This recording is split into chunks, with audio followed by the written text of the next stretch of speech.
Hello students, हाय सभी को राधे राधे।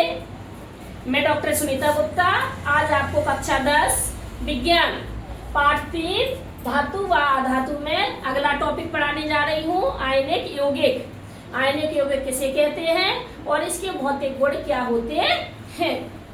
इसके पहले हमने धातु अधातु किसे कहते हैं, इनके भौतिक गुण क्या होते हैं, रासायनिक गुण क्या होते हैं, इसके बारे में आपको समझाया था। अब आज हम धातु में आयनिक यौगिक किसे कहते हैं और आयनिक यौगिकों के भौतिक गुण क्या होते हैं इसके बारे में पढ़ेंगे। ठीक है, तो हम टॉपिक डालेंगे आयनिक यौगिक। आयनिक यौगिक प्रश्न है, आयनिक यौगिक किसे कहते हैं, इनके भौतिक गुण लिखिए। तो आयनिक यौगिक किसे कहते हैं, जब विपरीत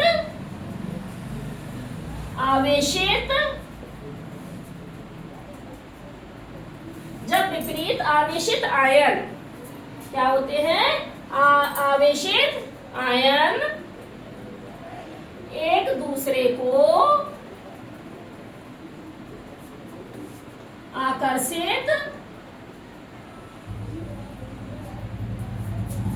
करते हैं, है ना। आवेशित आयन जब एक दूसरे को आकर्षित करते हैं तो इनके बीच में एक स्थिर वैद्युत बल बन जाता है। क्या बन जाता है, इनके बीच में एक मजबूत तो इनके बीच में एक मजबूत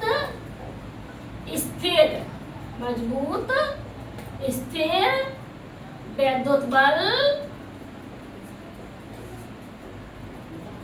बन जाता है। जिसे क्या कहते हैं, स्थिर वैद्युत बल बन जाता है।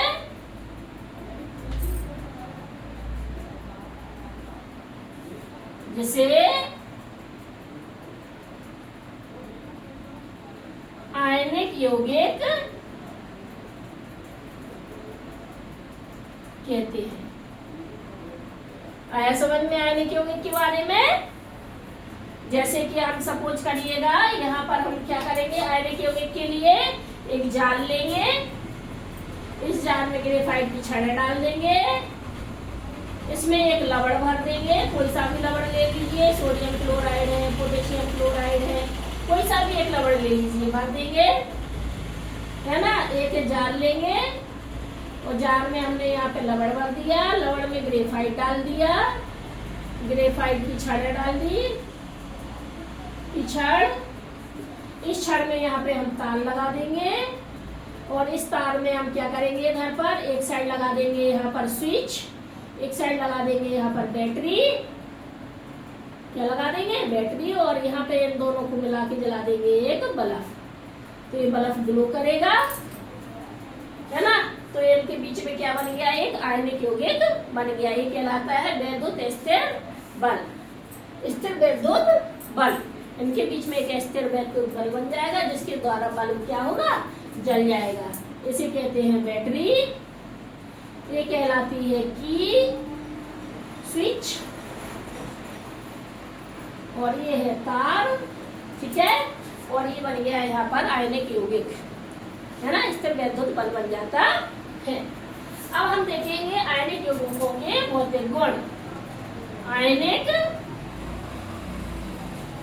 यौगिकों के भौतिक गुण।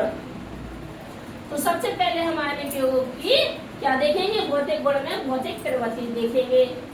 तो भौतिक प्रकृति कैसी होती है, भौतिक प्रकृति, आयनिक यौगिकों की भौतिक प्रकृति ठोस होती है। ये ठोस होते हैं,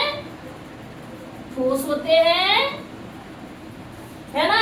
भंगुर भी होते हैं। कैसे होते हैं ये, सामान्यतः भंगुर होते हैं। ये भंगुर होते हैं, यानी आयनों को तोड़ा भी जा सकता है।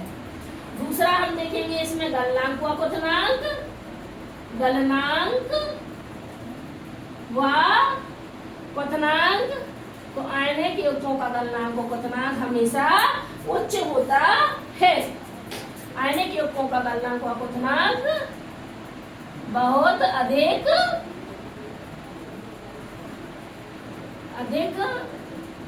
होता है। आयनिक युग्मों का गलनांक क्वथनांक अधिक होता है। तीसरा देख लेंगे हम घुलनशीलता। घुलनशीलता तो आयनिक यौगिक जल में घुल जाते हैं और केरोसिन और पेट्रोल विलायकों में अवलेय होते हैं। यह जल में विलेय व केरोसिन एवं केरोसिन व पेट्रोल में अवलेय होते हैं,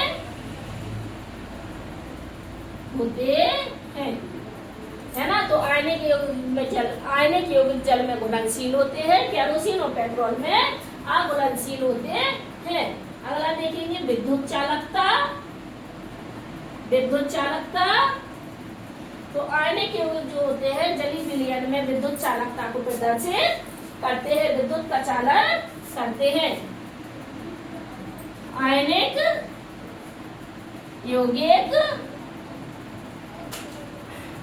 जलीय विलयन में विद्युत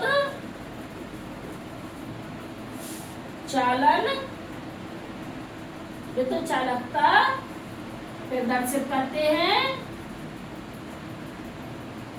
जबकि ठोस में नहीं। ठीक है, तो ठोसों में आयनिक यौगिक विद्युत चालकता प्रदर्शित नहीं करते, जलीय विलयन में ही केवल विद्युत चालकता प्रदर्शित करते हैं। सभी को समझ में आया आयनिक यौगिक किसे कहते हैं?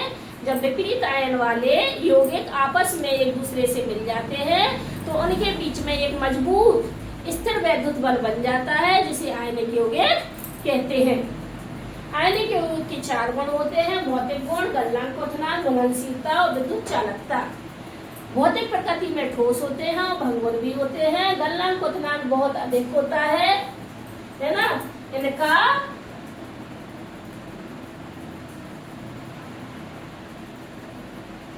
क्या लिखेंगे? इनका गलनांक इनका गलनांक और क्वथनांक अधिक होता है। घुलनशीलता जल में घुलनशील होते हैं, पेट्रोल, डीजल, केरोसिन में अघुलनशील होते हैं। विद्युत चालकता जलीय विलयन में विद्युत चालकता प्रदर्शित करते हैं, ठोसों में चालकता प्रदर्शित नहीं करते हैं। सभी को समझ में आया? यदि समझ में आया तो BC classes doctor Sunita Gupta को सब्सक्राइब करिए, शेयर करिए और एक लाइक कमेंट जरूर करिए। धन्यवाद।